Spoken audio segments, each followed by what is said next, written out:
네 길에. 무용교회에서 유형교회로 오늘의 묵상입니다.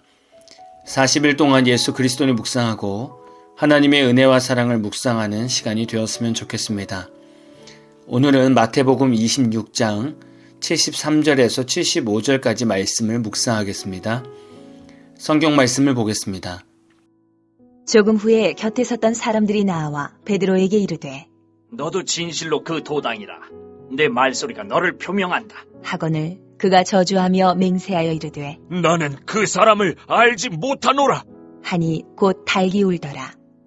이에 베드로가 예수의 말씀에 닭 울기 전에 내가 3번 나를 부인하리라 하심이 생각나서 밖에 나가서 심히 통곡하니라.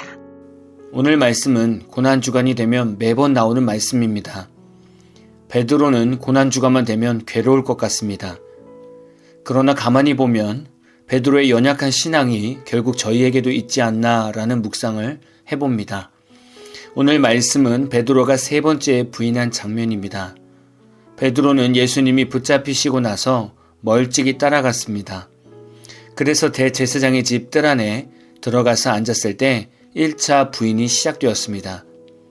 사람들이 어찌나 눈썰미가 좋은지 베드로의 얼굴을 기억하였습니다. 한 여종이 베드로를 알아보았습니다. 그러자 베드로는 그곳에 있는 모든 사람 앞에서 부인하면서 다른 곳으로 이동을 했습니다. 베드로는 앞문까지 나갔습니다. 거기서도 다른 여종이 베드로를 알아보고 이 사람도 예수님과 함께 있었다고 말하자 베드로는 맹세하고 또 부인하여 예수를 알지 못한다고 말했습니다. 이제는 주변에 섰던 사람들이 나와서 베드로가 예수의 도당이라고 몰아붙였습니다. 베드로는 신변의 위협을 당하자 비겁하게 예수를 배반한 것입니다.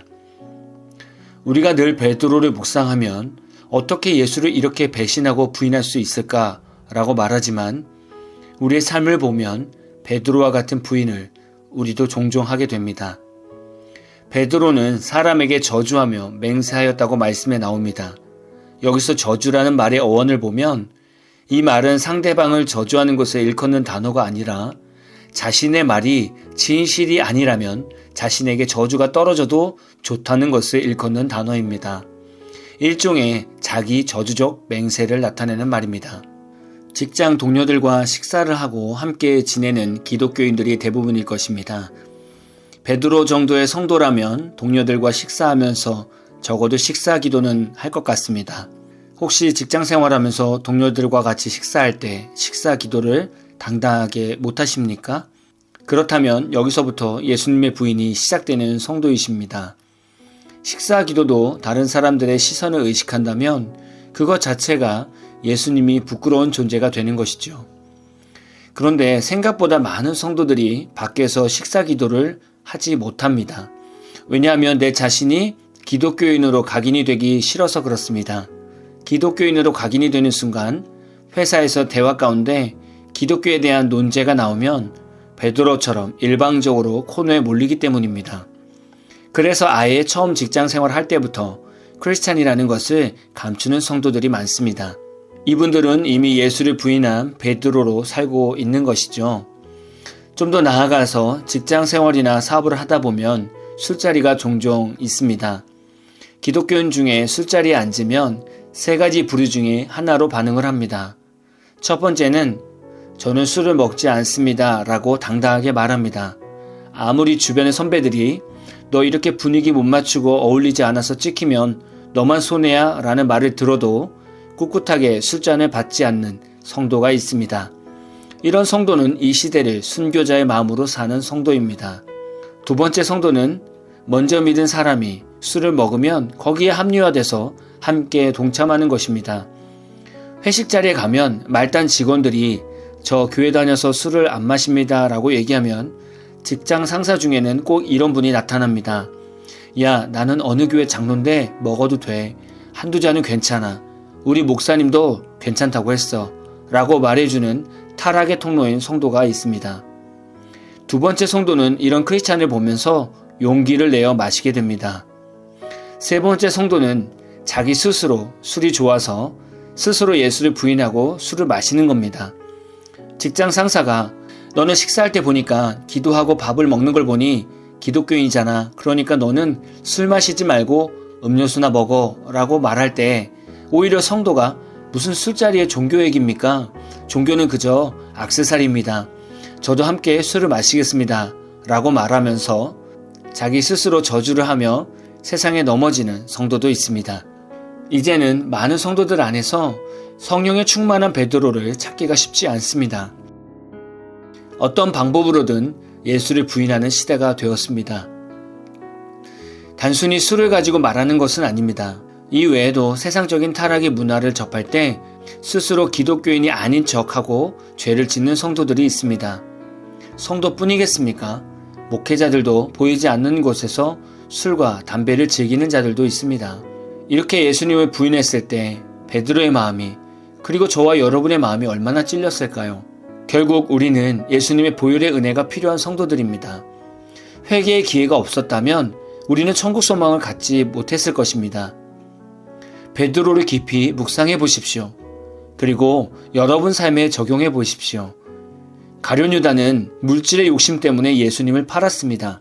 베드로는 자신의 신변의 위협 때문에 예수님을 부인했습니다. 이 두 가지 문제는 우리 일상에서 언제든지 일어나고 어디서나 일어날 수 있습니다. 그럼 매번 가룟 유다처럼 예수를 팔고 베드로처럼 예수를 부인하시겠습니까? 가룟 유다와 베드로가 이렇게 살 수밖에 없었던 것은 성령이 그들 안에 없었기 때문입니다. 여러분 안에 성령님이 계십니까? 날마다 성령님의 감동을 받으십니까? 성령님의 이끄심을 잘 모르고 있다면 다시 예수님께로 돌아오십시오. 그리고 다시 성령님의 내주하심 안에 살아가는 성도님이 되시기를 진심으로 소망합니다. 오늘 마무리 찬양은 팀룩 워십의 베드로의 고백이라는 찬양입니다. 찬양 후에는 잔잔한 연주곡이 있습니다.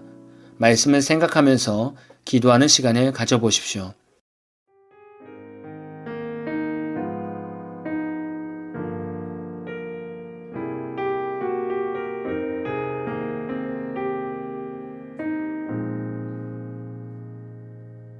나는 들었습니다.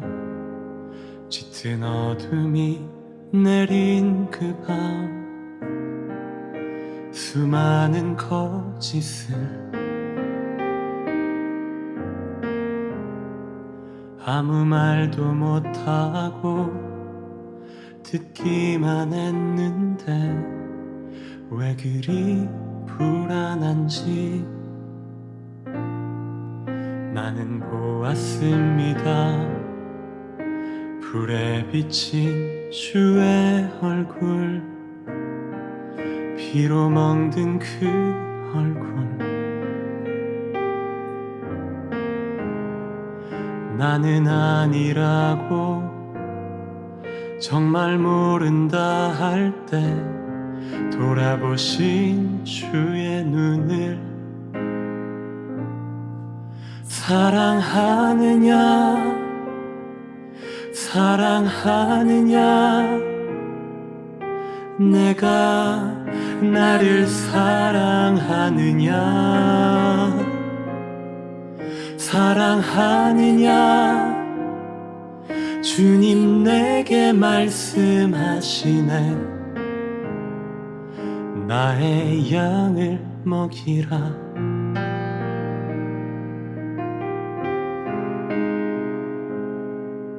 나는 들었습니다.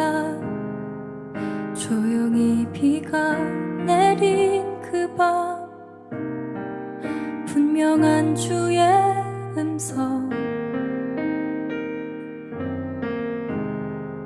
이웃을 사랑하라 알고는 있는데 왜 그리 안 되는지 나는 보았습니다. 굶주리고 병든 이들 떨고 있는 그 눈빛 나는 못한다고 모른 척 지나갈 때 그들 속에 주님 모습 사랑하느냐 사랑하느냐 내가 나를 사랑하느냐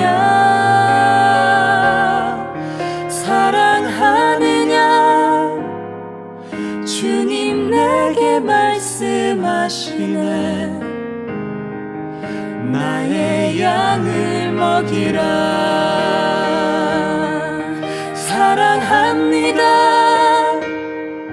사랑합니다 그 무엇보다 주를 사랑합니다 사랑합니다 주님 가신 십자가의 길 따라가겠습니다